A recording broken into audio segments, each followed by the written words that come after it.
Oggi leggere è considerato quasi sempre un bene, rilassa, istruisce e allena la mente. Eppure, tra 700 e 800, soprattutto i romanzi, vennero accusati di fare l'esatto contrario. Si diceva che indebolissero i nervi, disturbassero il sonno, alimentassero fantasie pericolose e rendessero le giovani donne insoddisfatte della propria vita. In alcuni casi si parlò persino di una vera e propria dipendenza dalla lettura. Ma cosa c'era di tanto minaccioso in una persona seduta da sola con un libro tra le mani? Lo scopriamo oggi in questo video formato podcast.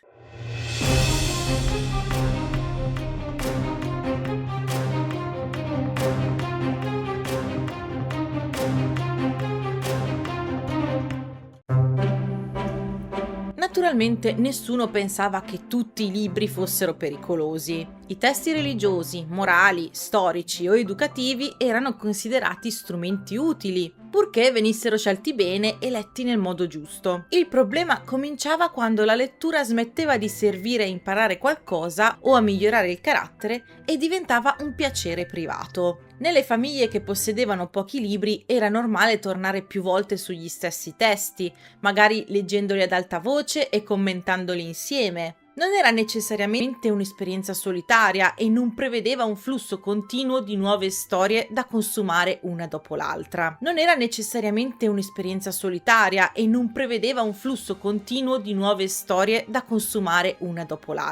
Nel corso del Settecento, però, il mercato editoriale crebbe. Aumentarono periodici, romanzi e biblioteche a prestito. Mentre un numero sempre maggiore di persone ebbe accesso a libri che non servivano soltanto a pregare, studiare o lavorare, si cominciò a leggere anche per curiosità, per emozionarsi e per evadere dalla quotidianità. Agli occhi dei critici il cambiamento riguardava anche il ritmo. Il lettore non si accontentava più di conoscere bene pochi testi, ne finiva uno e ne cercava subito un altro, trascorrendo ore immerso in mondi immaginari e sottraendo tempo al sonno, al lavoro e ai doveri familiari. In area tedesca, alla fine del Settecento si diffusero parole come Lesesucht, cioè dipendenza dalla lettura, e Lesewut, furia di leggere. Il linguaggio era quello della malattia e dell'eccesso. Leggere poteva essere descritto come una febbre, una mania o persino un contagio. A preoccupare non era quindi la capacità di leggere in sé, ma una persona che poteva scegliere autonomamente il proprio libro, chiudersi in una stanza e vivere attraverso quelle pagine un'esperienza che gli altri non riuscivano a controllare. Leggere in silenzio significava anche pensare in silenzio, provare emozioni invisibili e formulare giudizi che nessun genitore, marito o educatore poteva conoscere fino in fondo. E il genere più pericoloso era il romanzo. Il romanzo non si limitava a trasmettere informazioni o insegnamenti, raccontava amori, seduzioni, fughe, tradimenti, matrimoni infelici e personaggi disposti a sfidare la famiglia o le convenzioni pur di ottenere ciò che desideravano. Soprattutto invitava il lettore a entrare nella testa dei personaggi, condividendone paure e speranze. Era questa capacità di coinvolgere a suscitare sospetto. Un sermone poteva indicare chiaramente che cosa fosse giusto e cosa fosse sbagliato. Un romanzo invece permetteva di affezionarsi a personaggi imperfetti, comprendere le loro trasgressioni e magari desiderare che riuscissero a cavarsela. La finzione provocava emozioni e lasciava al lettore uno spazio di interpretazione. Nel Settecento ebbero grande successo i romanzi epistolari, costruiti come raccolte di lettere private. Il lettore aveva l'impressione di assistere direttamente alle confidenze dei protagonisti, quasi stesse aprendo una corrispondenza che non gli apparteneva. Le vicende apparivano intime e plausibili, molto più vicine alla vita quotidiana rispetto alle imprese degli eroi leggendari. Samuel Richardson sfruttò perfettamente questo meccanismo. Nel 1740 pubblicò Pamela, la storia di una giovane domestica che cerca di difendersi dalle avance insistenti del proprio padrone. Le sue paure e i tentativi di resistere erano raccontati attraverso lettere che sembravano scritte mentre gli eventi erano ancora in corso. Il romanzo ebbe un successo enorme, ma provocò anche discussioni accese. Alcuni lettori vedevano Pamela come un modello di virtù, mentre altri la consideravano una ragazza scaltra che utilizzava la propria castità per ottenere un matrimonio vantaggioso. Pochi anni dopo, Richardson pubblicò Clarissa, incentrato su una giovane donna oppressa dalla famiglia e perseguitata da un seduttore. Il pubblico seguì la vicenda con un coinvolgimento tale che alcuni lettori scrissero direttamente all'autore per supplicarlo di salvare la protagonista. Discutevano le decisioni dei personaggi e cercavano quasi di intervenire nella storia, come se Clarissa fosse una persona reale in grave pericolo. Non è che i lettori fossero incapaci di distinguere la realtà dalla finzione, ma le loro reazioni rendevano evidente il potere attribuito al romanzo. Un libro poteva far piangere, provocare rabbia e occupare i pensieri anche dopo essere stato chiuso. Per chi diffidava della narrativa, un'emozione tanto intensa era già un segnale d'allarme. Se il lettore soffriva per persone inesistenti, forse la sua immaginazione aveva preso il sopravvento sulla ragione. Il romanzo poi veniva accusato di creare aspettative impossibili. Nessun marito era romantico come un eroe letterario, nessuna casa offriva l'eccitazione di un castello pieno di segreti e nessuna vita quotidiana poteva competere con una trama costruita per tenere il lettore col fiato sospeso. Era questa una delle caratteristiche più inquietanti della narrativa. Non obbligava di certo all'azione, ma forniva nuove possibilità da immaginare. E chi aveva cominciato a immaginare una vita diversa poteva diventare più difficile da convincere che quella assegnatagli fosse l'unica possibile. Il coinvolgimento emotivo non era l'unico problema attribuito ai romanzi. Tra la fine del Settecento e l'Ottocento, medici, moralisti ed educatori descrissero la lettura eccessiva come un'abitudine capace di danneggiare anche il corpo. Chi passava troppe ore sui libri veniva accusato di dormire poco, trascurare il movimento e restare chiuso in ambienti scarsamente illuminati, assumendo posture considerate innaturali. Mal di testa, debolezza, pallore, irritabilità e disturbi della vista potevano così diventare i segni visibili di una mente sovraccaricata dalle storie. Naturalmente leggere fino a notte fonda alla luce di una candela poteva davvero affaticare gli occhi e togliere ore al sonno, ma questi effetti comuni venivano trasformati nella prova che fosse il romanzo stesso a essere nocivo. Non era più soltanto il comportamento del lettore a risultare poco salutare, erano le emozioni prodotte dalla narrativa a eccitare i nervi, consumare le energie e indebolire persone ritenute particolarmente fragili.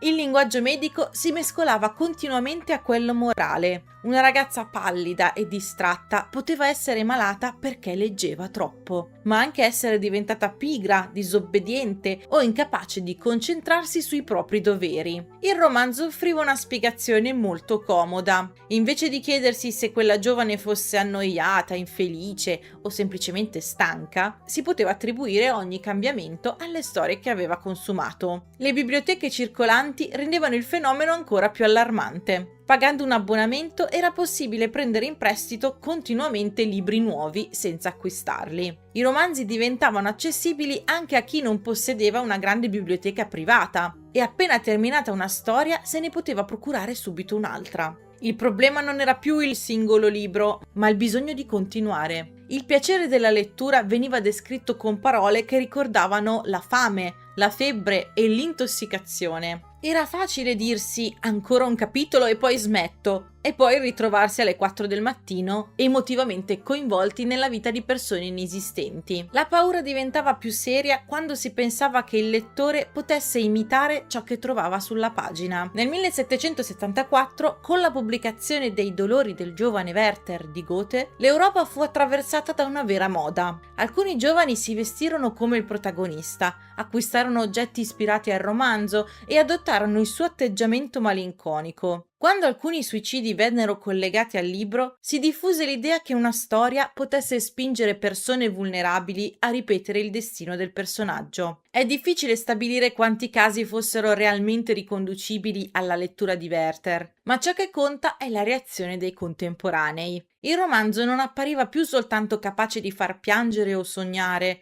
ma di suggerire comportamenti concreti. In alcuni territori venne osteggiato o vietato, proprio perché si temeva che il pubblico più giovane non riuscisse a mantenere una distanza sufficiente dalla vicenda.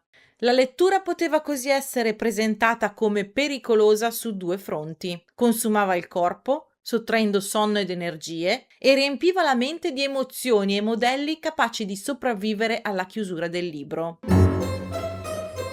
Non tutti i lettori venivano considerati ugualmente vulnerabili. Il sospetto si concentrava soprattutto sulle ragazze giovani, descritte da medici, educatori e moralisti come più impressionabili, emotive e incapaci di mantenere la giusta distanza dalla finzione. Secondo questa visione, un uomo poteva leggere un romanzo e riconoscerlo per ciò che era. Una donna rischiava invece di assorbirne le emozioni, confondere i desideri dei personaggi con i propri e giudicare la realtà sulla base di modelli inventati. Nel 1797 in Inghilterra uscì persino un testo dal titolo esplicito: Novel Reading a Cause of Female Depravity, cioè la lettura dei romanzi causa della depravazione femminile. L'accusa non riguardava soltanto le scene di seduzione o adulterio. A essere pericolosa era l'intera esperienza della lettura, perché permetteva a una giovane di restare da sola con pensieri che non erano stati scelti né filtrati dalla famiglia. Un romanzo poteva mostrarle protagoniste capaci di rifiutare un matrimonio, donne che fuggivano, disobbedivano o cercavano la felicità al di fuori del ruolo previsto per loro. Anche quando la storia terminava con una punizione esemplare, la lettrice aveva comunque trascorso centinaia di pagine accanto a quella trasgressione, comprendendone le ragioni e forse desiderando che la protagonista riuscisse a salvarsi. Per questo si diceva che i romanzi rendessero le ragazze insoddisfatte. Il ragionamento era molto comodo: se una donna non accettava serenamente ciò che le veniva offerto, la colpa doveva essere delle storie che le avevano riempito la testa di fantasie. Così non era necessario domandarsi se il matrimonio fosse infelice, se la sua quotidianità fosse soffocante o se desiderasse semplicemente qualcosa di diverso. Bastava concludere che aveva letto troppo. Questa paura divenne particolarmente evidente con il successo dei romanzi gotici, pieni di castelli in rovina, corridoi bui, rapimenti, fantasmi e nobili tanto affascinanti quanto poco raccomandabili. Erano letture considerate eccitanti, capaci di agitare i nervi e di spingere le giovani a interpretare il mondo reale come se nascondesse delitti e segreti. Jane Austen giocò proprio con questo timore in Northanger Abbey. La protagonista, Catherine Morland,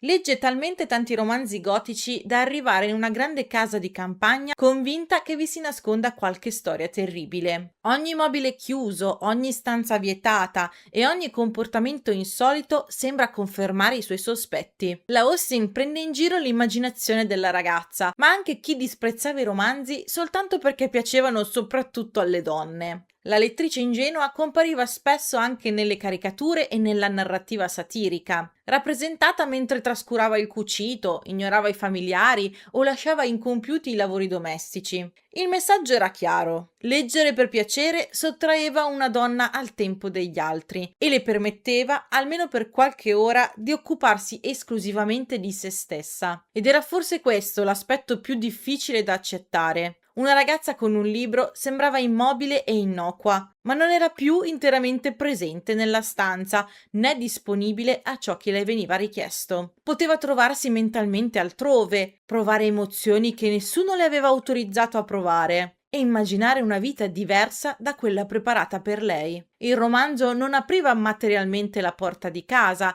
però poteva convincerla che dietro quella porta esistessero altre possibilità.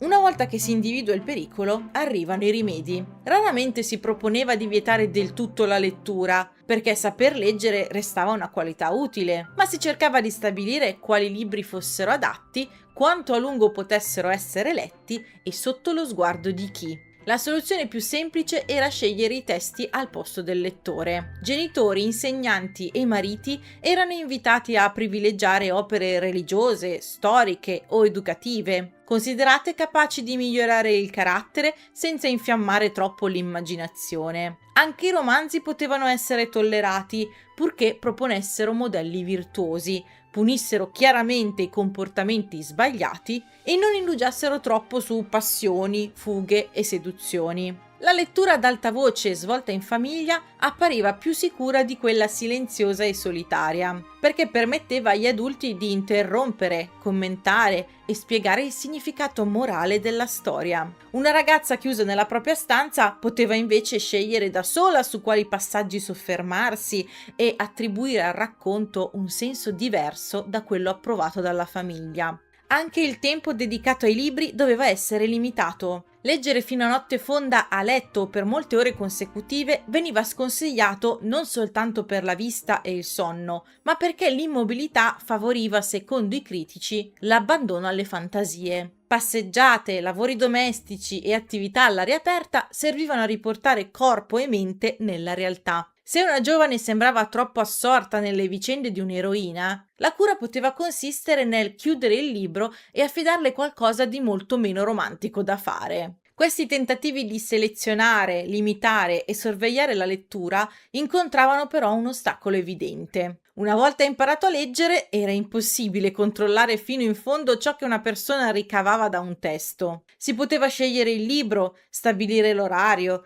e persino ascoltare la lettura ad alta voce, ma non si poteva sapere con certezza quale personaggio avrebbe suscitato simpatia, quale giustizia sarebbe rimasta impressa o quale possibilità avrebbe continuato a lavorare nella mente. Le lettrici inoltre non erano semplici contenitori in cui i romanzi versavano idee già pronte. Potevano criticare una storia, discutere il comportamento dei personaggi, ridere dei suoi eccessi, oppure riconoscere in una vicenda problemi che conoscevano già. Molte passarono poi dalla lettura alla scrittura, contribuendo direttamente a quel mercato letterario che avrebbe dovuto essere tenuto sotto controllo.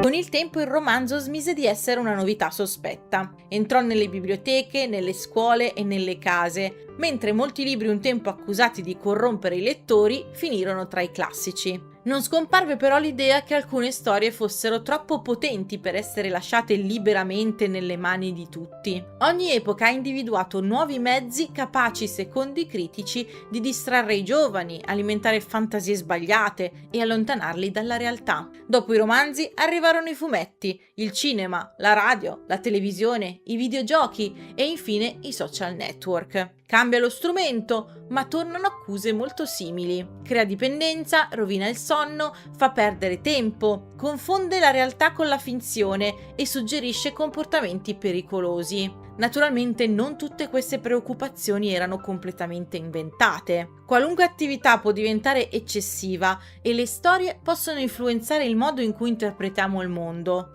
Nel caso dei romanzi la paura era particolarmente forte perché leggere sembrava un'attività silenziosa e innocua, ma apriva uno spazio mentale difficile da sorvegliare. Una persona poteva restare immobile nella propria stanza e, nello stesso momento, confrontare la propria vita con altre vite, simpatizzare con chi disobbediva, mettere in dubbio una regola o scoprire di desiderare qualcosa che nessuno le aveva mai proposto. Forse quindi non si temeva davvero che le persone leggessero troppo, piuttosto che cominciassero a immaginare troppo. Se questo video formato podcast vi è piaciuto, lasciate un mi piace e iscrivetevi se ancora non l'avete fatto. Vi ricordo che abbonandovi potete accedere alla versione estesa di alcuni dei miei video, in cui troverete degli approfondimenti extra non pubblici. Io vi saluto e ci vediamo o ci sentiamo al prossimo video. Ciao!